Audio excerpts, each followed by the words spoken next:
the beginning that most of the examples that I'm citing as far as idea generation are going to be in agriculture because of my passion in agriculture, not only because of that, but because of my mentor, maybe, Dangote, mentioned something like that. There is one, Mo Ibrahim, the former Prime Minister of Sudan. He has a lot of things doing for development in Africa. He has a session, evening with Mo Ibrahim, and he invites prominent people to come. One of the evenings he invited Dangote. He came from London to Cote d'Ivoire. And the young people around Africa are invited to attend the session. I think Amina Ibrahim was also there on that day. And so one chap from South Africa, 21 years old, asked Dangote and said, I am 21 years old from South Africa, and if you, Dangote, you are now 21 years old and you want to start investment, entrepreneurship in Africa, in what and what will you invest? And Dangote said, ICT and agriculture. This is his answer. Said ICT and agriculture. This is, if he is 21 years old now and you want to start investment in entrepreneurship in Africa, it's going to be ICT and agriculture. Maybe if you can follow this link, it can take you to the YouTube video where you can watch all the discussion that happened between Dangote and the other team. Now, let's look at this various vacations. There are 11 in number. I chose them because we have 11 local governments. So if, what is the name of the project? KS or CARIS? How do you call it? KS. Yeah, if KS can start, I also wrote this proposal to NALDA. I said, if you really want to help Gombe, for instance, let's domesticate and precise all of these vacations in every local government. One entrepreneurship or agripreneurship in one local government. So if I'm in Kaltungo and I want to learn what is domesticated in Nafada, I have to move from Kaltungo to Nafada, and the local government is responsible for my welfare and my accommodation as a citizen, as a youth that is wanting to be self-reliant, and vice versa. And look at then apiculture, aquaculture, agri-produce technology, smart agriculture, modern irrigation scheme, animal fodder tech, livestock tech, poultry, water and soil management technology, and also agricultural value chain. I will pick some of them to discuss. Very few of them because of maybe consideration for time. I've started with water. Water. The thing that you think is nothing is actually the major wealth of this country. Major wealth of this country. Simple question, how many communities, how many towns, how many cities in Nigeria, in your opinion, has potable drinking water? How many? How many? Maybe not a single one. If you know one, please tell me. If you know one city in Nigeria that has potable, reliable water supply, please tell me. Okay. Now, is it that we don't have water? We have water.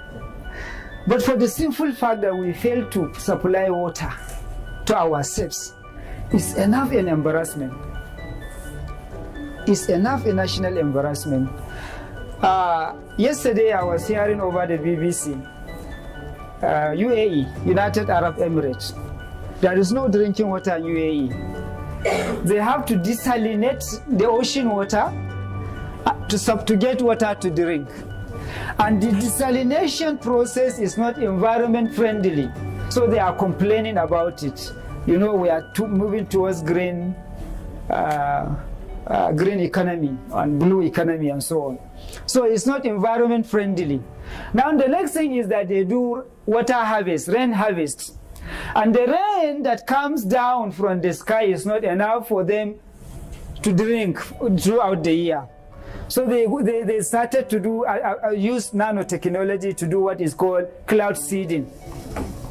Now the cloud seeding, someone was interviewed from, I think, the United Nations or one of the universities, and she said This cloud seeding is liable of bringing future conflicts between countries, because cloud seeding means you draw clouds from around and bring it to your country. So now some other countries, neighboring country will start complaining that it is our rain that you are taking away. And she said this is going to bring conflicts in the future. Now, UAE.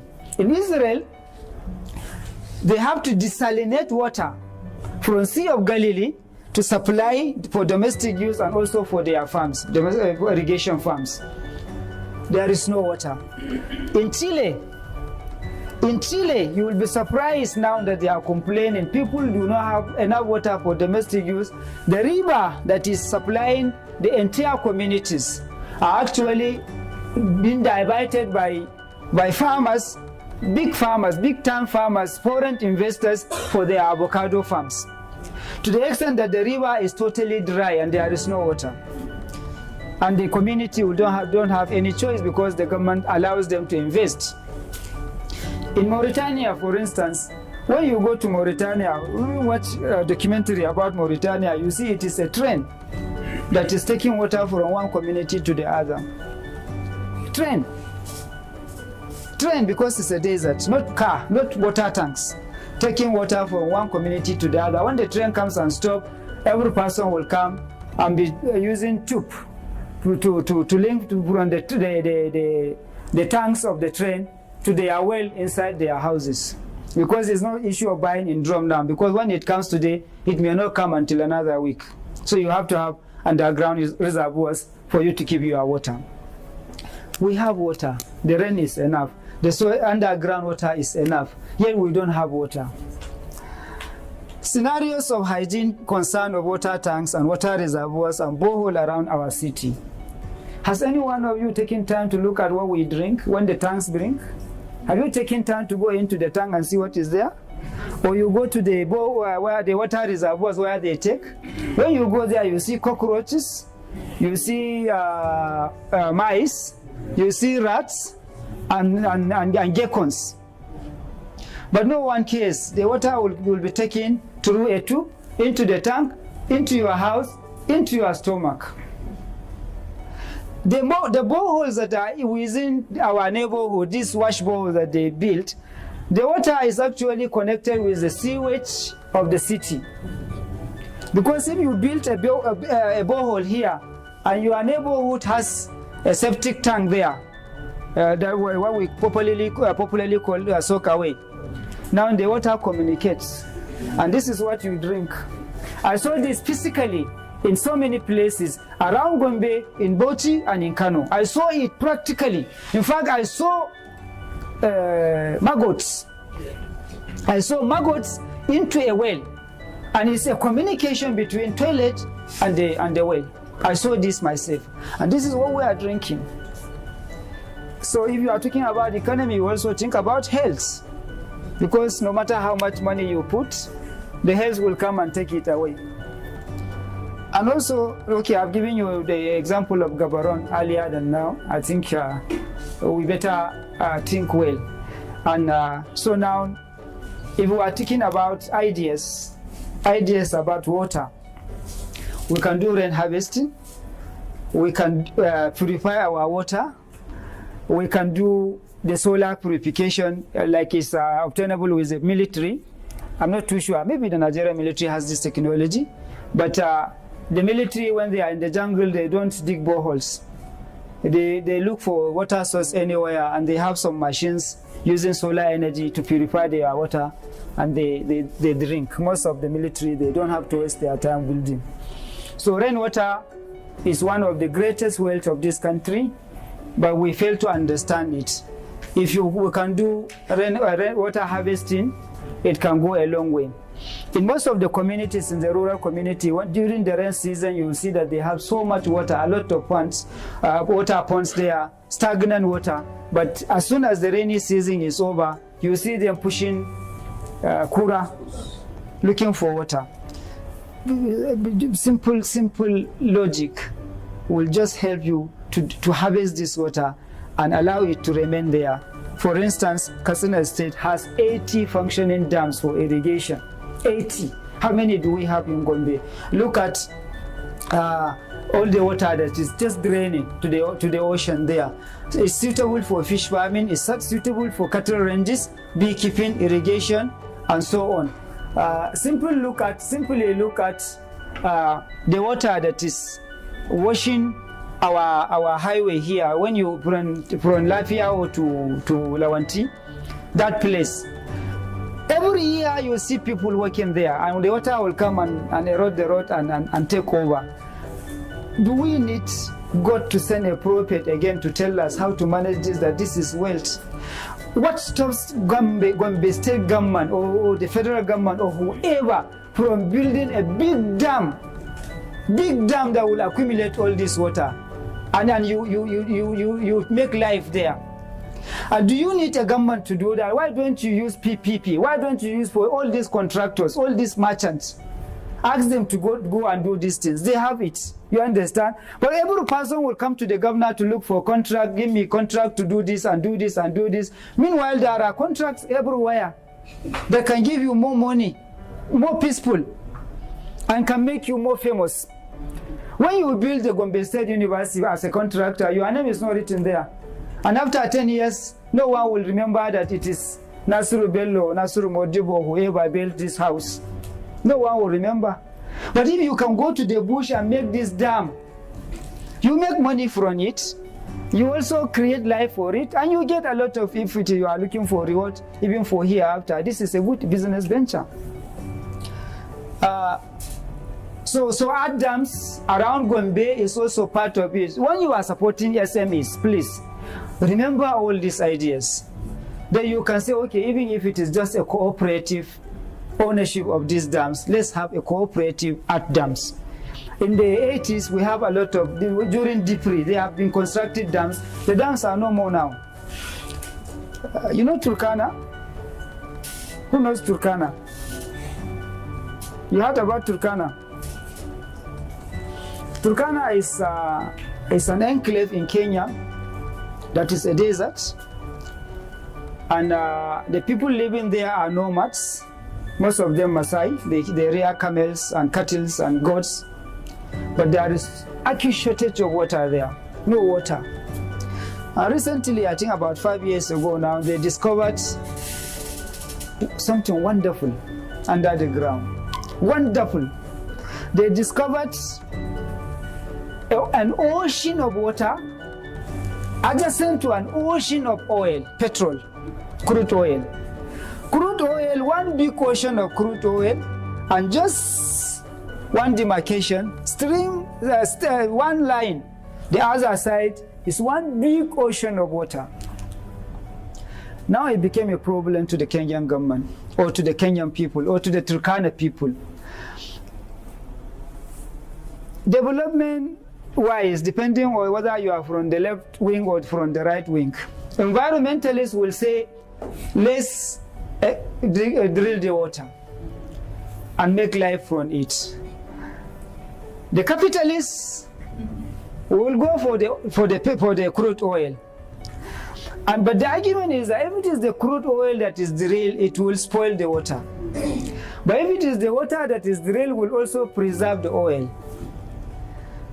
Now, but of course, you know what the government will do now. How much money will water bring to the Western world, to the contractors, to the capitalist society? How much money will water bring to them? So they will not allow you to even think well. They will say, well, let's dig the oil. After all, in the entire East Africa, which country has oil? No country. Yeah, no country has oil in the entire East Africa. Maybe Southern Sudan, if they have now joined East African community, we can say they have oil. But in the entire East Africa, there is no petrol. So now you got it. Why will you waste time in drilling it? So this is an issue. But truly speaking, from a development point of view, and if you can look at the environment, these are people suffering for years looking for water. Now they have water. They can keep their animals, let the oil be preserved like Mahathir Muhammad did for Malaysia. They have oil, and he said it's not for our generation, it's for the future generation. Let's go into agriculture. And agriculture became a boom to them. All their economy is actually agriculture based. So if they can do it that way, they can have peace, they can have more life and well-being. Cooperative farming, I started mentioning this. Even if it is in a cooperative form, we can have these art dams. But cooperative farming, I saw these good cases in Serbia, in Bangladesh, in Pakistan. They do so many cooperative farming. We have so many cooperatives here, but not for farming.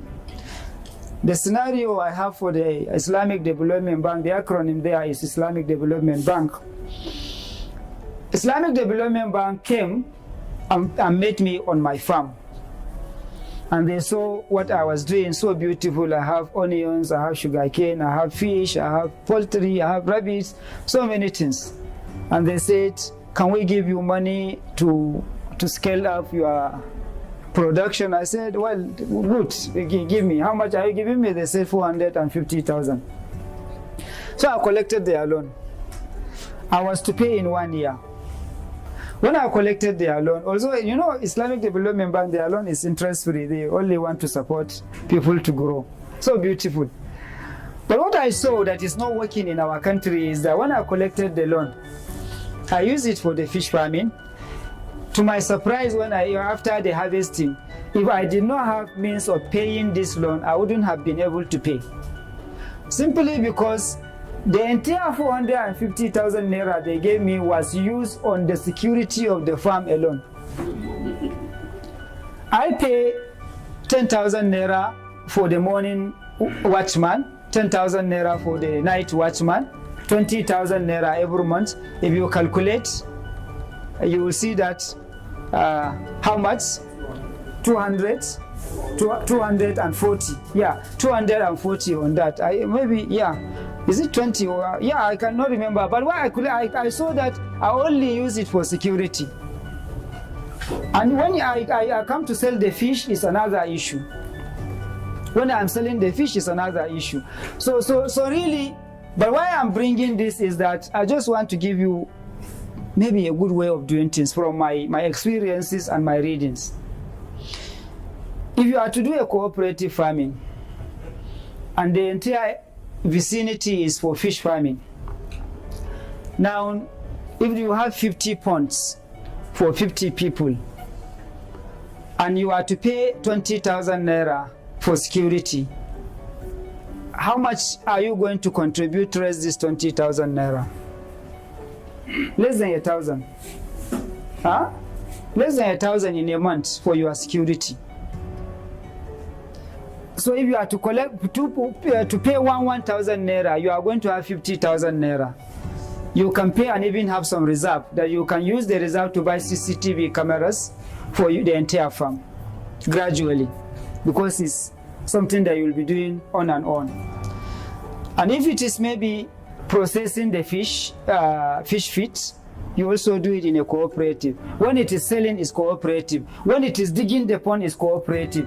You discover that the money that you will put in there as one person is not going to be as tasking. But presently, all the farms that we have around are owned by one person, managed by one person, and you have to do it yourself. Otherwise, nothing will happen. Either poultry, or either fish farming, or whatever. So cooperative farming, like I said, the Serbia case, or the Bangladesh case, or the Pakistani case, is so beautiful. It's a whole village that will work on that, and everyone has a stake to the farm. And at the end of the season, you get a lot of revenue without it. Remind me if it is close to the time. Cattle and goats is another idea. Sanusi Lamido Sanusi made a very beautiful analysis saying that if the northern person knows the value of a cow, he wouldn't have allowed their cows to be taken to the south, because everything about a cow is money. Everything about a cow is money. In Rwanda, for instance, like the Fulani here, when they are greeting, they ask also about the cows. How are the cows working? The original Fulanis, maybe the modern Fulanis are no more doing this. But in Rwanda, the greeting is actually about cows. Yeah, the Moyankole people. The greeting is about cows. No one will ask you about your wife or about your parents. Will only ask you about your cows. And including the cow dunks. You see, they are not only using the cow dunks for manure, but the fresh cow dunks is used for decoration. Come and see how beautifully they decorate so many things with the cow dunks. So cow is important, and their connection with cows is actually monumental. You need to visit that country and see. It's also the same with Botswana. Botswana, their main revenue is cows. Meat, milk, hide, and even the horn and the hoof, they are also valuable. We have the cows. Recently, I went to Napri, and the chief executive of Napri, we were discussing with them. Napri is National Agricultural Animal Production Research Institute in Zaria. And he told me one thing that I was shocked about. He said, from Abuja to Jibia, all the the ranches are no more. All of them are no more. From Abuja to Jibia, all of them have been either rusted or the people have sold it because they cannot keep the security of the cows. So where are we heading to? From Abuja to Jibia. Jibia is at the end of Nigeria, across the border with Niger Republic. And artificial insemination is also another thing that we can look at. The technology is very important. In Somali, this is a story that is narrated to me by one of my mentors. She's called Paula. She's from the United States of America. She says she was working on USAID project in Somalia, and they went to Somalia. You know, the Somali people are very conservative and also troublesome. And they didn't know how to start, so they gave them option. They wanted to do family planning for the women of Somalia. They said, so that in Somalia you cannot have access to the women, you only get access to the women through the men. So they have to go through the men. So when they have a community meeting with the men, they gave them two options. We want to build a maternity hospital for your women, or we teach you artificial insemination for your camels. And all the men opted for the artificial insemination. Forget about the maternity. So she said, and we were watching, we know we are using American money to teach the Somalis artificial insemination. We have to do that because we have to be patient with them to teach them that, so that they allow us to build the maternity later. I don't know whether it has happened because the story ended there. But I am trying to show you that artificial insemination is also one of the things that are good ideas that are not even available here. The hazard associated with the type of fattening now we do, when you go close to them, you saw so many things that are very dangerous to us. Some of the people that are doing fattening, they give them hormones. They give the cows hormones for them to grow. And the hormone is not supposed to be consumed, even by animals that are meant for human consumption. Even by animals that are meant for human consumption. They are only meant for maybe, what will I say, this race horses, maybe gulp and so on. It gives them additional energy and additional muscle. So they use it to the cows so that the cows can grow. Now when you eat the meat, are you safe? Will you be safe? You are not safe.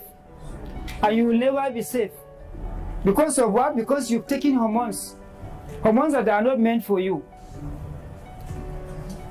You understand? This is what is happening in our country, and it's not without any control, including chicken. I discussed with the former Commissioner of Agriculture of Bauchi State, Professor, is it Danwaki or Danwanka, something like that. I cannot remember. He was telling me that he made the university. He was from the Bukar Tafawa Balewa University. He was telling me that he made the university to be cultivating all the meat that the university will eat, because he cannot afford to be buying meat from the market. You do not know what you are eating. When has this animal that is just slaughtered given hormones? Has it taken the time that is enough for the liver to digest and throw it away, or we are just eating the liver now with hormones? You never know. So the issue is that with artificial insemination, you do not care about how big the cow is, but you care about how much cows you have, and it gives you more money. They can be small cows, but it gives you more money.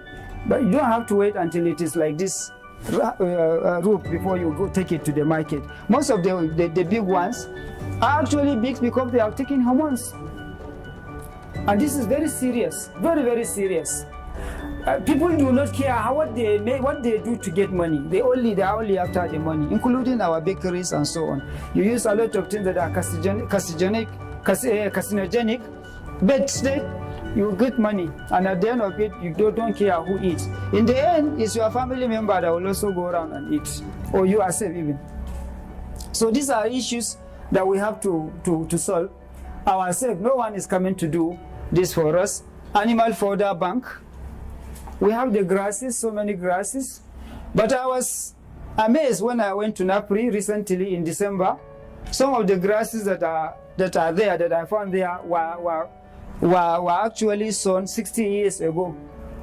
And you come and see the belts that they are putting together. And people come from as far as Enugu to buy the belts. And we do not care to even either buy the grass or propagate the grass for meat, also for milk, because the grass are either of the two. You can buy for the milk if you are doing dairy, or you can buy for meat if you are doing maybe if you are cultivating your cattle or your goats for milk. And also the Islamic Development Bank is working with Kano State government on this project. They are doing so many animal fodder bank, a lot of things in agriculture, and we can borrow from them even if we want to do the SMEs. Water resources. If you are looking at Gombe State, for instance, because we are discussing about Gombe, the swampy areas around Gombe are so many. And also if you can look at that in Kowa Dam, that river cut across 6 local governments from Nafada to Yamal to Deba. 6 local governments are on the river bank. And if you can look at it from Nafada to Mile City, all these places where water is just taking away people's farm, you can cultivate timber across the river bank, and just maybe within 10 years you can have a lot of and this water can even be supplied to Darazo and Alkaleli local government. If you are to do this, what do you think will happen? Yeah, we are talking about how much money are we making as government from the water that is like an ocean in Gombe State. When you are on the plane looking at this water, or if you are moving to Bajoga, or sometimes even going to Duku, you can see the water lying there. How much money are we making from it as government? Nothing. I can say nothing. But if we can supply this water to Alkaleri and Darazo and say, look, for irrigation, how much are you paying us? We get a lot of money from it. Besides, even the Gombe State citizens that are going to benefit from it. The river bank is really a good opportunity for so many businesses, and apiculture in a commercial form can be done along the river bank. And you know, apiculture, that is honey beekeeping, is very interesting and very profitable. Apart from that, we also have the agricultural produce technology. Agricultural produce technology is actually a technology-based skills that are employed to process, to preserve, and also dry and smoke most of the agricultural produce. For instance, is suitable for fish and poultry farming. You do not have to wait until your fish are up to 1 kg before you sell them. Because by the time they are 0.75 kg, between 0.75 kg and 1 kg, or even above 1 kg, the feed that they will consume is more than the feed that they will consume from hatching to the 0.75. Now, if you can just cut the life cycle there and dry them and sell them, you make more money rather than waiting until when they are up to 1 kg or beyond 1 kg. And even cannibalism that is happening within fish ponds happens with the fish that are actually at that age. So if you can stop your fish, rather than concentrating on giving them all the fish, they have to go to 1 kg, otherwise they will not cost 1,000 per kg. This is no more. You just dry them, smoke them, and just dispose them off. You are better off. And if you are to smoke them, you are not under any pressure to sell, because they can be there for a month without any problem. You can even freeze them, make them frozen in the fridge without any problem. So this is also very important as part of the technology. But one other technology that we have to also look at is commercialization of our natural resources that are around the state, like maybe the stones and rocks that we have in Tula, in Kaltungo, in Bima, and so on. The solar energy can also be commercialized, and the grasses that we have everywhere that are bringing mosquitoes to us. Most of these grasses that you see, they're bushy enough, they are not just there for nothing. God did not create them for nothing. They are also wealth. You can use a hay belter and cut all these grasses and keep them for during the dry season, and they are a good source of wealth. And also indigenous fruits. Indigenous fruits, all of the indigenous fruits that you have, you can remember they are very good. I started the example with palm kernel. You know palm kernel? That is popularly known as kadenyago. Is it palm? No, I'm referring to kadenya. If it is, yeah, shea butter. Okay, so maybe we have to correct that. Shea butter. Shea butter is actually mentioned in the Quran as a means of wealth. It is the only plant that is known by scientists that can survive 500 years. Shea butter is a sister plant or sister tree to olive oil that is given to Adam at Tur Sinai. Is mentioned in chapter 23 or verse 20 of the Quran, Surah Al-Mu'min. وَشَجَرَةً تَخْرُجُ مِنْ تُورِ سَيْنَاءَ تَنْبُتُ بِالدُّهُنِ وَسِبِغٍ لِلْآكِلِينَ. Most of the scholars are thinking that actually is olive oil, but it is not olive oil, because that quote in Arabic, adun, is not zait. Olive oil is called zaitu zaitun, whereas adun is actually shea butter. If you move across the belt from Ethiopia up to Senegal, you will see that this shea butter is everywhere. And from there, here now, if you get out from Niger Republic to Burkina Faso to Mali to Senegal, shea butter is actually their main source of oil. Although they have groundnut, like Gambia, for instance, the Gambia was colonized because of their groundnut, because of the river there by British. They left Senegal for the France. But then you go to Gambia, you will not see them processing groundnut to make oil, because they have a better oil. The shea butter is their cooking oil, is what they use to on their body, is what they do, and it gives them a lot of health. You don't see a lot of cases of hypertension, diabetes, and so on, although they smoke a lot of cigarette, but the shea butter takes care of their cigarette and so on. And cancer cases are not common in that area. And I attribute that to use of the use of shea butter. Shea butter is very important. And also the locust bean tree, that is Doroa. You do not see anywhere around that one person is now forming new plants of Doroa. You will not see. But someone told me in Canada they are making hectares of land for Doroa. And he said very soon they will be turning this Doroa into something else and bring back to us for us to be buying. Because we are consumer nations, we are not producers. So a lot of things that are given to us, they are very important.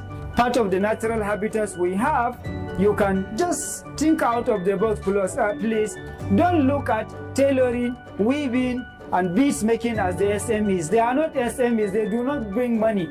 When you go to Kalorgu, if you know Kalorgu, if anyone is from Gombe South, if you know Kalorgu, you see there are mountains around that form a C shape. And under the mountain is a big place for that you can make a big pond, a big dam there for fish farming, I mean for military exercise, because the mountains are there for drills and so on, and cattle rearing. When you go to Tula also, everywhere is there. I was telling my friends from Tula that God created this thing for you to become the richest people in Gombe, but you fail to realize, to discover the world that is there. Also in Tifa, if you are going to Tifa, that river, that stream, that big stream, nothing stop Gombe state government or any person from blocking the water now and making a big dam there at the eastern part of where they always have problem with crossing during the rainy season. It's not just there for nothing. It's not there for vain or in vain. It's there for a purpose. It's only we that fail to discover what is the purpose of those things, including maybe also the mountain in Bima. That big mountain is there. No one cares to explore what is under the mountain, what is around the mountain, even for tourism. If you can construct a road from Hina across to the mountain there, it will give a lot of wealth. When you go there, you see everyone is poor, finding it very difficult to eat. Yet there are wealth that is given to us by God Almighty, and we fail to harness this wealth. Even the SMEs that we are talking about, we are only thinking about maybe restaurant, maybe rice milling, maybe groundnut milling, and so on. They will not take us anywhere. They will not take us anywhere. You can make some money there, but it will not take us anywhere. We have the natural habitats that are meant for us to get wealth. For as government, as also as individuals in the state, we have this abundance that we are not supposed to be suffering. And if you want to do fish farming or irrigation or even for picnics, there are so many opportunities in our natural habitats. Encourage. So when you are getting money, or when you are giving money to people that we are going to do investment, please don't be giving them 200,000, 500,000. It's not money. It will not take them anywhere. Give them like billions. Put them together and give them billions to make all these natural resources to become a reality that will make people to come from as far as Holland, Switzerland, maybe New Zealand, to visit Nigeria and visit Gombe State. This is one of the ways that we can make money from it, not only in doing bead making and tailoring and weaving and so on. Okay, we are moving to health. I think it's second to the last item. When we look at health, another thing, E+ ambulance, this is found in Kenya, and they do pre-hospital care. This is a wonderful thing that is not available in this country, and also the commercialization of skills.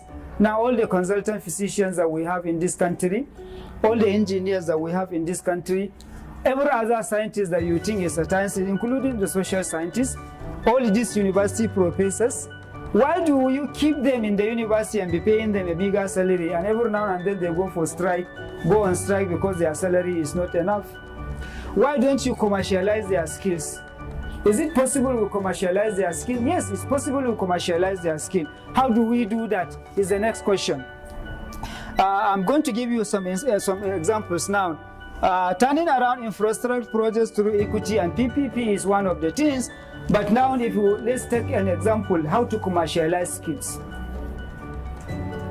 Take for instance our hospitals. There isn't any hospital that have enough personnel in Gombe State. From the teaching hospital to the last hospital in the rural area, no single hospital has enough personnel, skilled personnel, no single one. But then most personnel do not work optimally. Apart from the fact that they are not enough, the few ones that are existing are not working the way they are supposed to be working. You see them coming to hospital at their time of choice and leaving at their time of choice. Patients are lying there. But a lot of them have private businesses. If you do not have a private clinic, you have a private farm. Isn't it? Now a simple logic or simple calculation like I did for the power and the water will also be done here. Now look at this, an indication for the entrepreneurial instincts, salary and arrears analysis. Let's analyze this. Take a professor, or let me take physician, consultant physician. If you are a consultant physician, your salary is almost ₦1 million. It's almost ₦1 million as a consultant. Okay. If you are a consultant today, assuming maybe you have started work earlier before you become the consultant, but you will work for at least 25 years as a consultant. So if I'm paying you your salary $1 million every month times 25 years, where is our calculator? How much is that? 1 million times 12 times 25.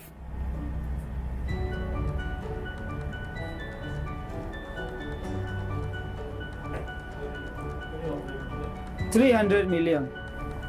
So you are going to pay this guy $300 million before he retires, and after he retires, you pay him gratuity and continue to be paying him pension. So maybe before he dies, he will consume like $500 million.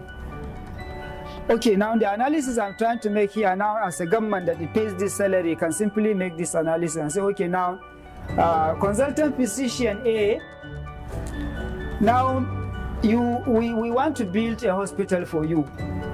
It's your own hospital. You do not need up to 100 million to build a hospital.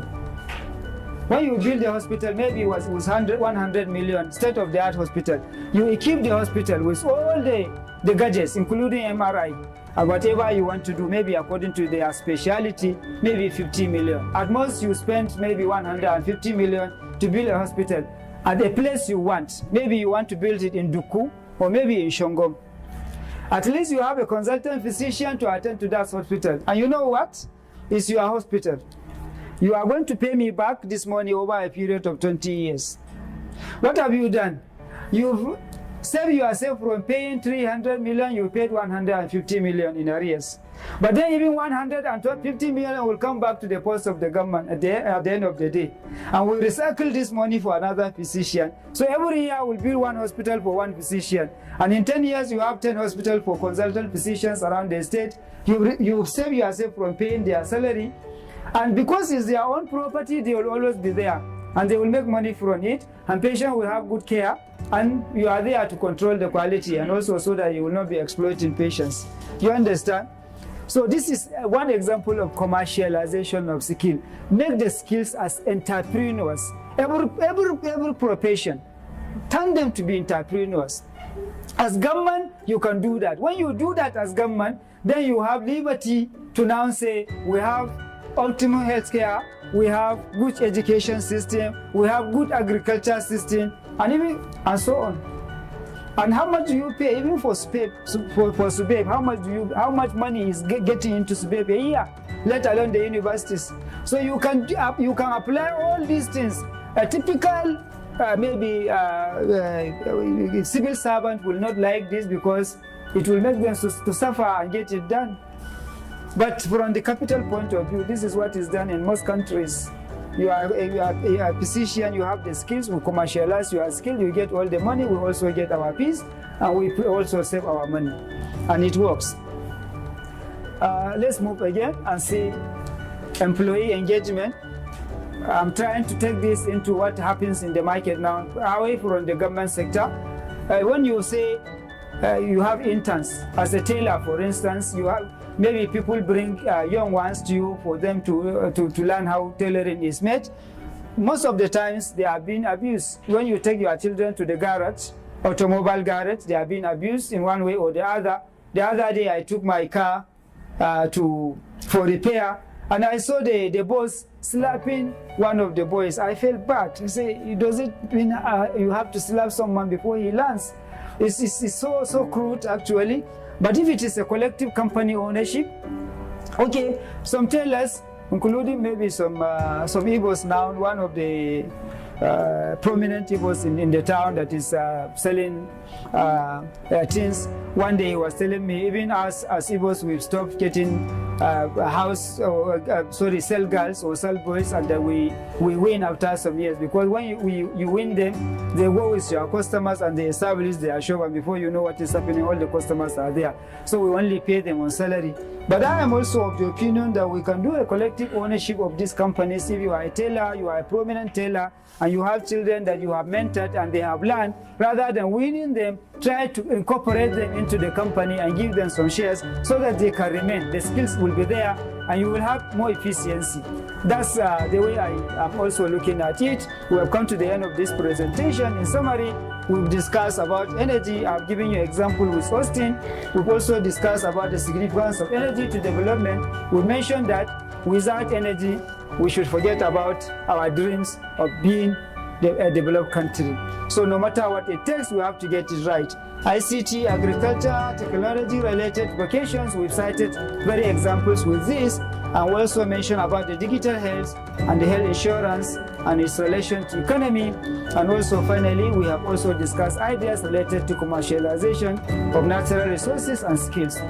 And finally, thank you for listening. Maybe if we have time, we can discuss, I can respond to your concerns and so on. I'm seeing one hand, so thank you for listening.